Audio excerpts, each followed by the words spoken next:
हिंदू बड़ा चर्चित है और उसको लेकर बहुत सारे वीडियो भी बनाए जा रहे हैं, बहुत सारे अफवाहें भी फैल रही हैं।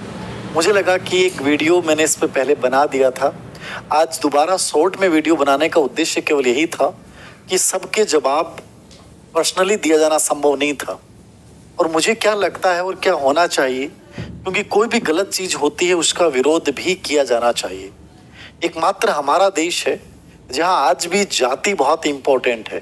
केवल जाति के अलावा और कोई बातें नहीं होती हैं यहाँ, चाहे चुनाव की बात हो चाहे सुधार की बात हो, हम लास्ट में आके जाति के ऊपर ठहर जाते हैं। जिस देश में शिक्षा व्यवस्था में बदलाव की बात नहीं की जाती, जिस देश में शिक्षक व्यवस्था को पारदर्शी बनाए जाने की बात नहीं करती और जिसमें शिक्षक को बहुत ज्यादा सम्मान भी नहीं मिलता, मुझे नहीं लगता कि इतना ज्यादा हो हल्ला बाकी चीजों पे होता है। यदि यहाँ हो तो कुछ बेटर रिजल्ट्स निकल के सामने आए।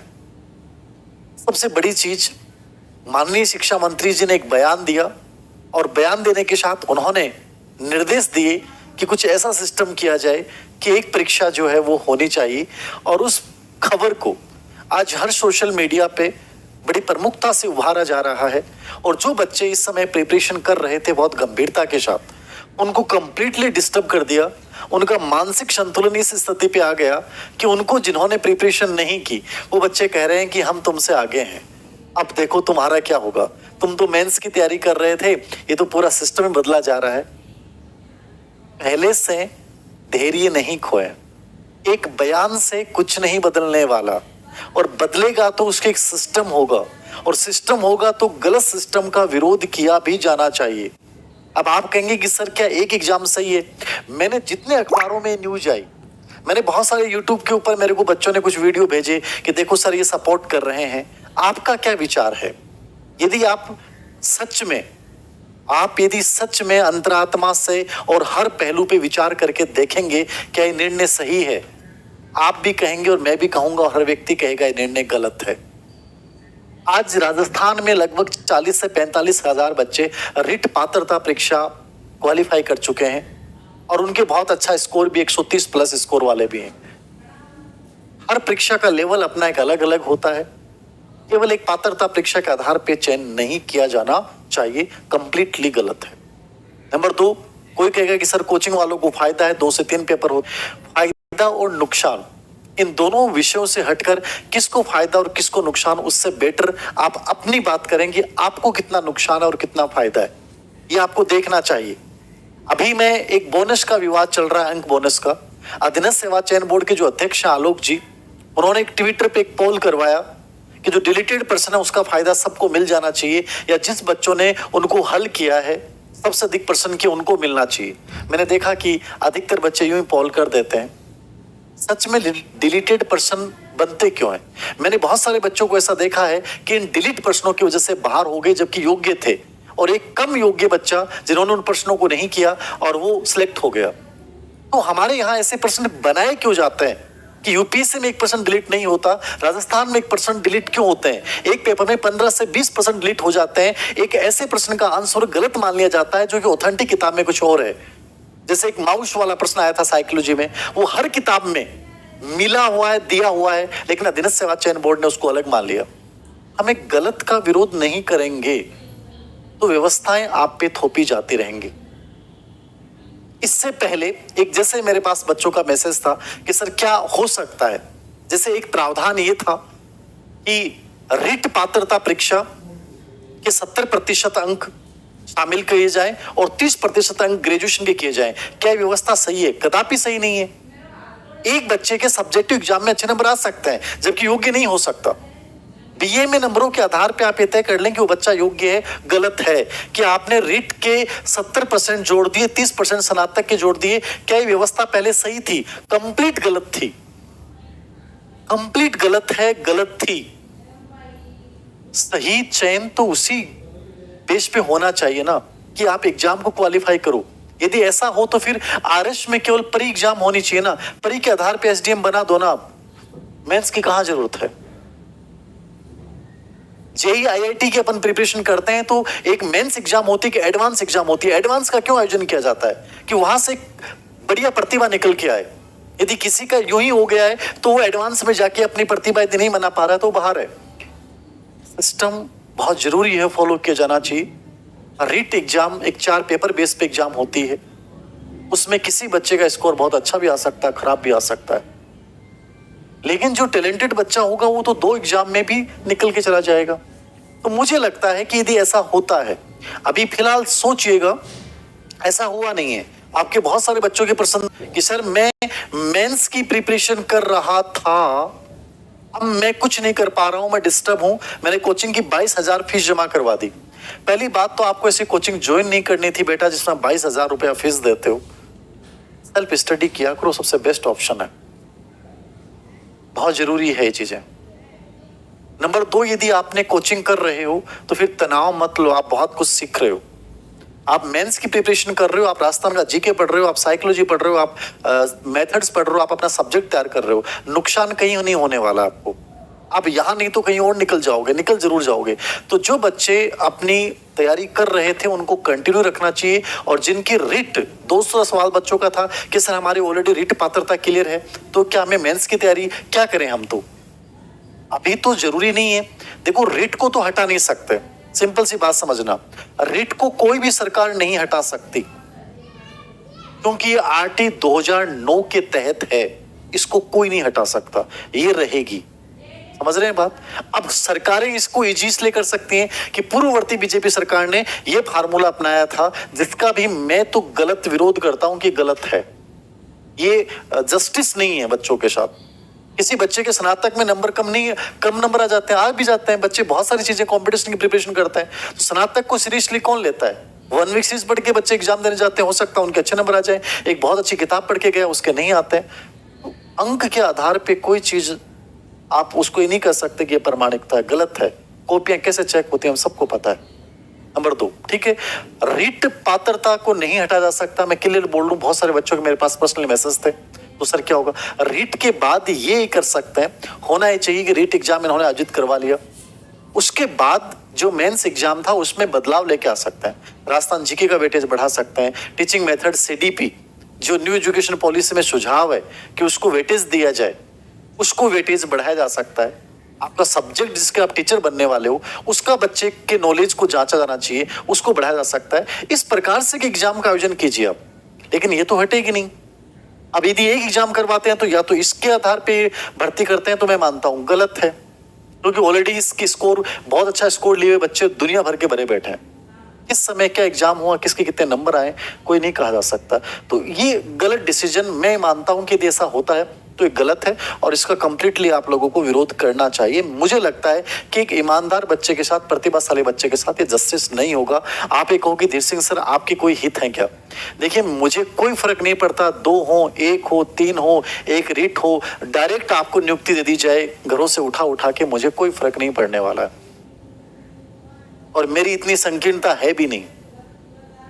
समझ रहे हैं आप? तो इसको आप सार्थक तरीके से इस चीज को लीजिएगा कि यदि केवल इस एग्जाम के ऊपर होता तो गलत है। नंबर 2, अभी हुआ नहीं है, ठीक है सर मेंस की तैयारी कर रहे थे, मेंस की तैयारी ही जारी रखनी चाहिए। आपको राजस्थान जीके बहुत स्ट्रांगली तैयार कर लेना चाहिए, आपको साइकोलॉजी, आपका टीचिंग मेथड तैयार कर लेना चाहिए, आपका सब्जेक्ट जो है वो आपको स्ट्रांग बना लेना चाहिए। मैंने फिर कहा राजस्थान में पता नहीं कितने प्रयोग होते हैं हर सरकार पे आने पे, लेकिन DSSB, KVS और AMRS एक सिस्टम से चली आ रही एग्जाम्स हैं। कोशिश करो कि वहां अपना ध्यान केंद्रित करो। इसलिए मैंने कहा था कि सीटेट पे फोकस जरूर करना, सीटेट का एग्जाम जरूर देना।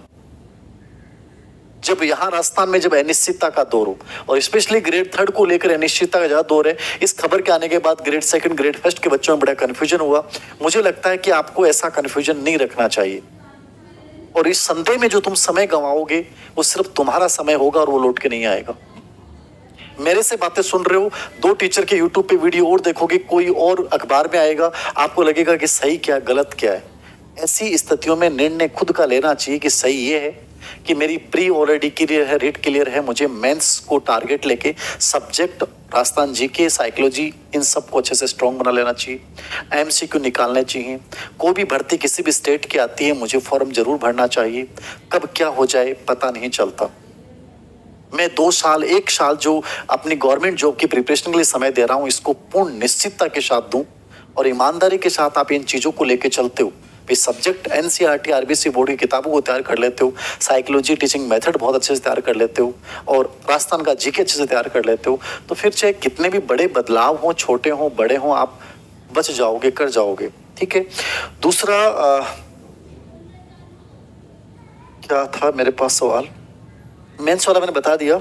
पेपर को लेवल को लेकर फर्क, हाँ ये तो मैंने बताया था, एक बच्चों के साथ पेपर को लेवल को लेकर फर्क होता है कि 2016 की रीट, 2018 की रीट, 21-23 की रीट, ठीक है, अभी ग्रेड 3। तो मैं ये मानता हूं कि पारदर्शी प्रक्रिया यही होगी कि आपको और हम सबको एक ही आवाज में बात उठानी चाहिए कि इसके एक बहुत अच्छी एग्जाम होनी चाहिए।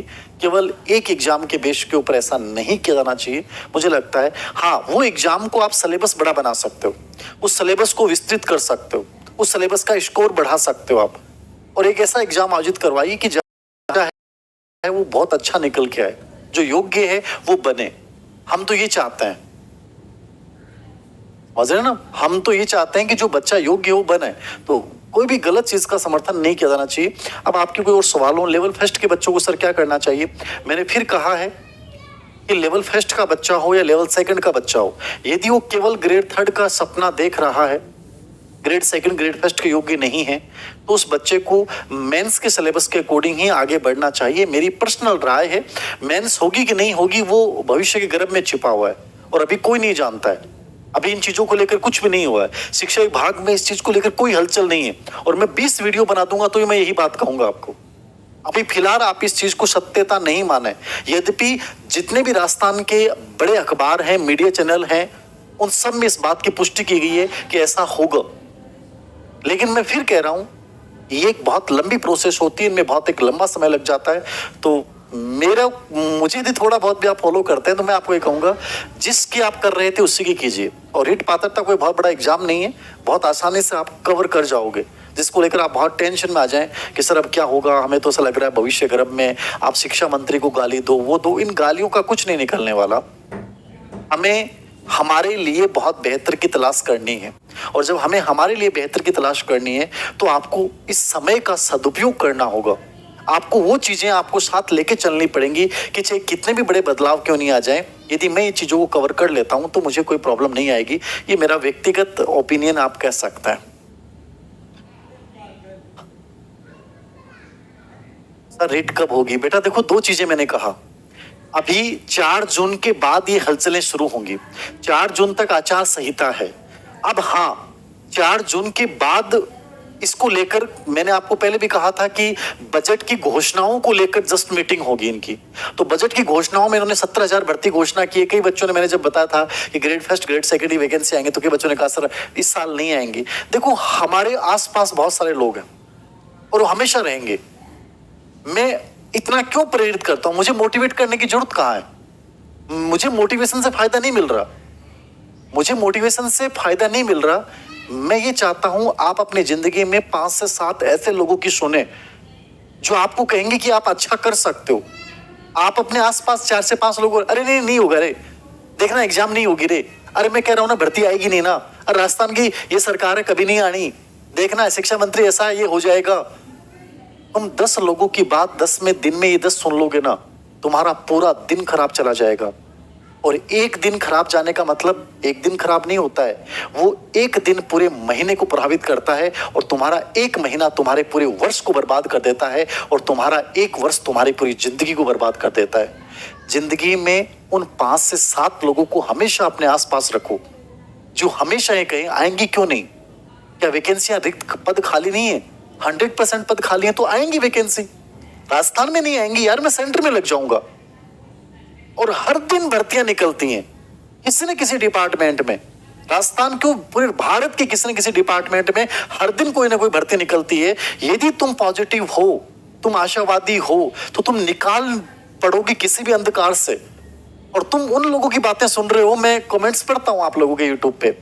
अधीर सिंह सर का तो काम है, वो तो हमेशा से बोले आएगी आएगी आएगी। देखना, मैं कहता हूं 2025 से पहले कोई वैकेंसी नहीं आएगी। 5 लोगों की ऐसी बातें सुन लोगे ना, अपनी जिंदगी को बर्बाद कर बैठोगे। ईमानदारी से, नियत से, सही सिस्टम बना के तुम चलोगे ना, कहीं ना कहीं सेट हो जाओगे। और प्राइवेट जॉब के लिए टाइम है आपके पास, बिजनेस करने के लिए टाइम है। बिजनेस का यदि आपका माइंड ओरिएंटेड है तो फिर यहां मत घुसिए, फिर वहां अपनी पूरी स्टेमिना, पूरी ऊर्जा वहां झोंकिए। और यदि ये आपका सपना है कि मुझे गवर्नमेंट जॉब में निकलना है, तो फिर ऐसे लोगों की बातों पे ध्यान मत दो जो ये आपको डरा रहे हैं किसी न किसी रूप में, ऐसा हो जाएगा देखना, आप तो इसके आधार पे भर्ती हो जाए। अरे किसी पे हो जाए, मैं लड़ूंगा, मैं सामना करूंगा, कर लूंगा यार। और एक परिवर्तन किसी एक बच्चे के लेकर नहीं होता है, सबको लेकर होता है। और उस परिवर्तन में भी मैं अपनी दिशा निकालूंगा और बहुत ऊर्जा के साथ निकालूंगा। ये तुम्हारी पॉजिटिविटी होनी चाहिए।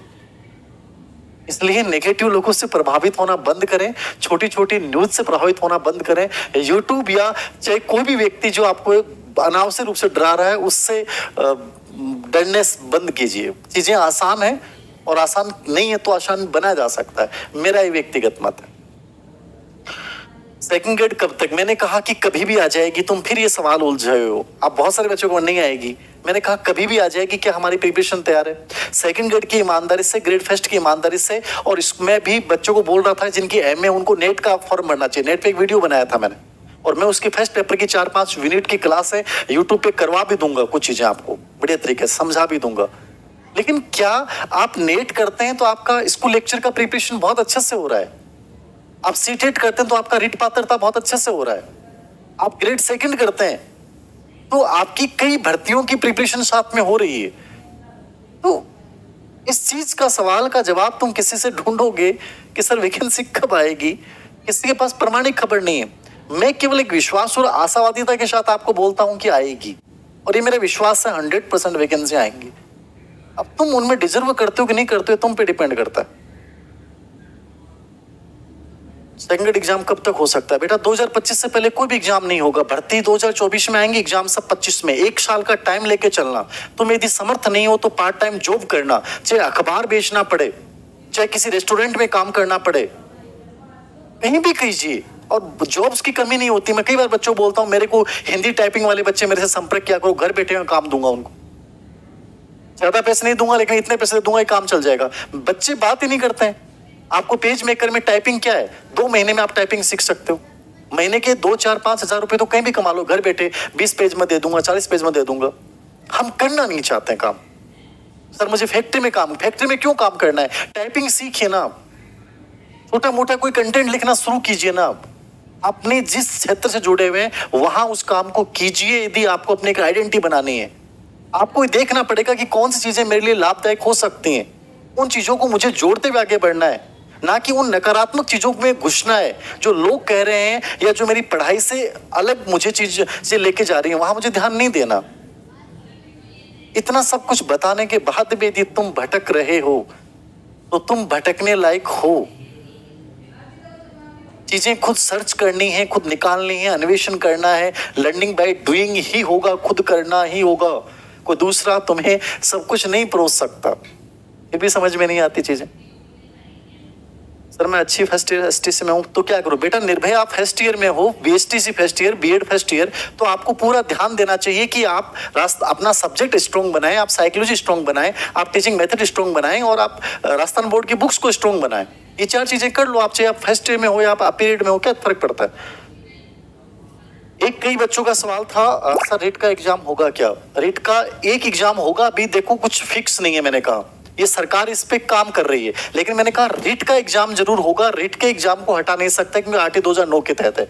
इसमें ये कर सकते हैं कि इनको बहुत प्रक्रिया को थोड़ा सा बड़ा बना सकते हैं, या वैसे पहले सरकार ही करती थी, ये 70-30 करके आपको डायरेक्ट नियुक्ति दे सकती है। अब मैंने कहा यदि ऐसा है तो ये गलत है, मैं ही मानता हूं, ये मेरा इंडिविजुअल विचार है कि केवल एक रीट बेस पे नियुक्ति नहीं होनी चाहिए, क्योंकि ये सही प्रक्रिया नहीं है, जस्टिस नहीं होता है इसमें अच्छे बच्चों के साथ। और सवाल बता दिया मैंने, जो फर्स्ट ईयर में अपीयर्ड में है वो एक 3-4 चीजों को साथ लेके बहुत अच्छे से पढ़े। ये मैंने नेट को लेकर जो वीडियो बनाया था, नेट वाले बच्चों में एक वीडियो में बच्चों का बहुत सारा सवाल था कि सर क्या हमने अदर विषय से एमए किया है तो दूसरे विषय से कर सकते हैं? नहीं, आपने जिस विषय से एमए किया उसी में आप नेट दे सकते हो।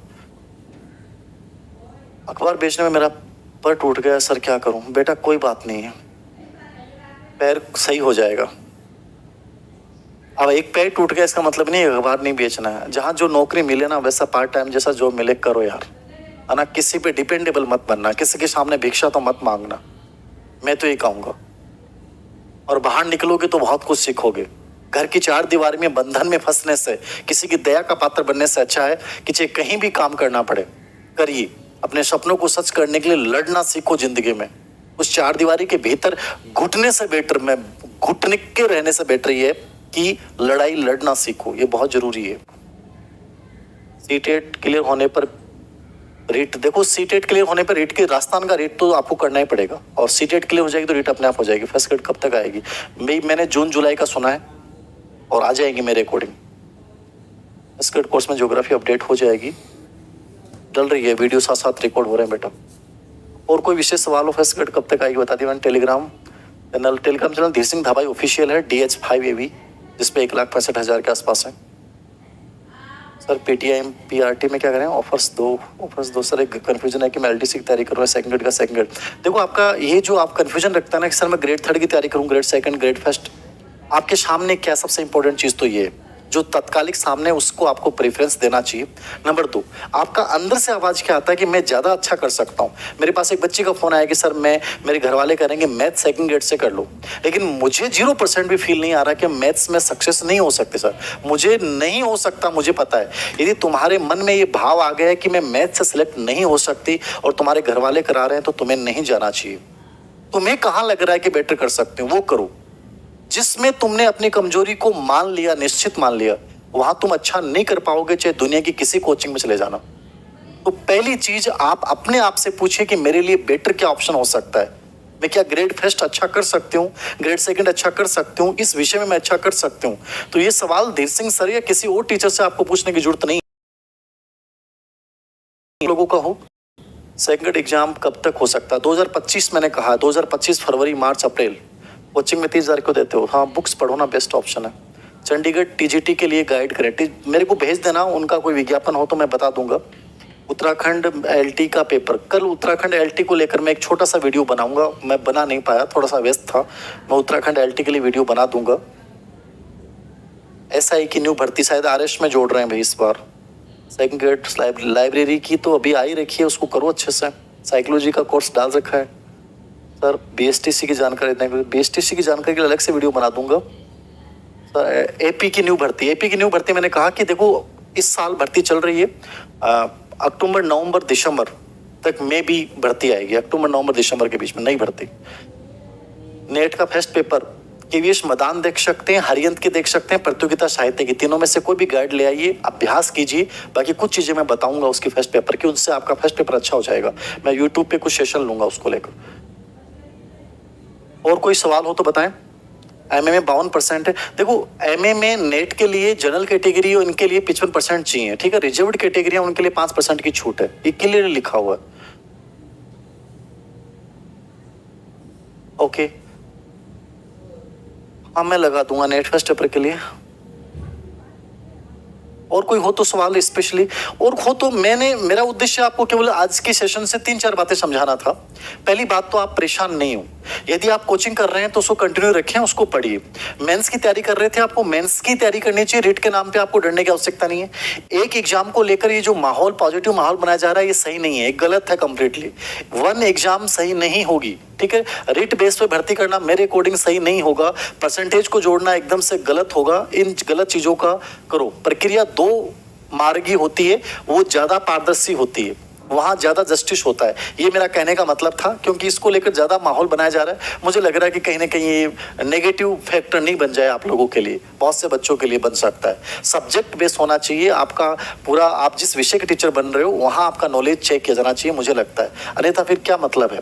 और चौथी चीज मैंने बोली थी, क्या नाम, यही, हाँ, मेंस लेवल फर्स्ट वाले बच्चे किसकी करें तो वो मेंस को अकॉर्डिंग ही करें। ये सवाल मेरे पास बहुत ज़्यादा था। नेट रेट रहेगी, रेट एक एग्जाम जीके, हाँ रेट क्या सर, रेट में जीके को जोड़ा जा सकता है। यदि एक एग्जाम को लेकर जो प्रस्ताव पारित करेंगे उसमें निश्चित रूप से राजस्थान जीके को ये हटा नहीं सकते, तो जीके जरूर जोड़ा जाएगा यदि एक एग्जाम में करवाते हैं तो जीके को इग्नोर नहीं करें, साथ साथ में जीके पढ़ते रहें। और ज़्यादा बेटर ऑप्शन है बुक से पढ़ें, बस ओल्ड एमसीक्यू बार बार निकालें, ये सब चीजें यदि प्रोसेस तुम अपना लेते हो तो बहुत बेटर कर पाओगे।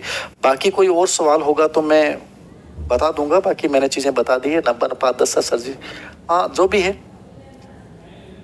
करंट अफेयर्स की टेस्ट ही चलती है, वो देख लो, कोर्स की जरूरत ही नहीं होती है। बाकी बुक्स पढ़ा करो, ज्यादा बेटर ऑप्शन है। ठीक है, ओके। ऐप की वैलिडिटी के लिए ऑन एजुकेशन हेल्पलाइन नंबर है, उस पर देख लीजिएगा। जिनको कोर्स की वैलिडिटी बढ़ानी है उसमें जीएसटी चार्ज बढ़ा देते हैं। तो थैंक यू वेरी मच। आज का सेशन मैं समाप्त करता हूँ, और कोई सवाल होगा तो मैं जवाब देता हूँ, कोशिश करता हूँ जवाब दूँ, बट सबके पर्सनल जवाब देना संभव नहीं होता, इसलिए मुझे वीडियो बनाना पड़ता है कि एक बार दोबारा से मैं आपको एक दिशा दूँ कि यार ये इन चीज़ों से बच के रहो मार्केट से, ठीक है ना। आप अपना पूरा केंद्रीकरण अपनी पढ़ाई पर जारी रखो, जो आप कर रहे हो ना वो बेटर कर रहे हो, और वहां से रास्ता निकल जाएगा। तुम तो पढ़ते जाओ, कोई ना कोई रास्ता जरूर निकलेगा। बैठ कर परेशान होकर तनाव लेकर कोई समाधान नहीं हो सकता, चाहे शिक्षा मंत्री जी कहें चाहे कुछ भी कहो। ध्यान देना बंद करो, जो पढ़ रहे हैं वो पढ़िए। Thank you very much, good night.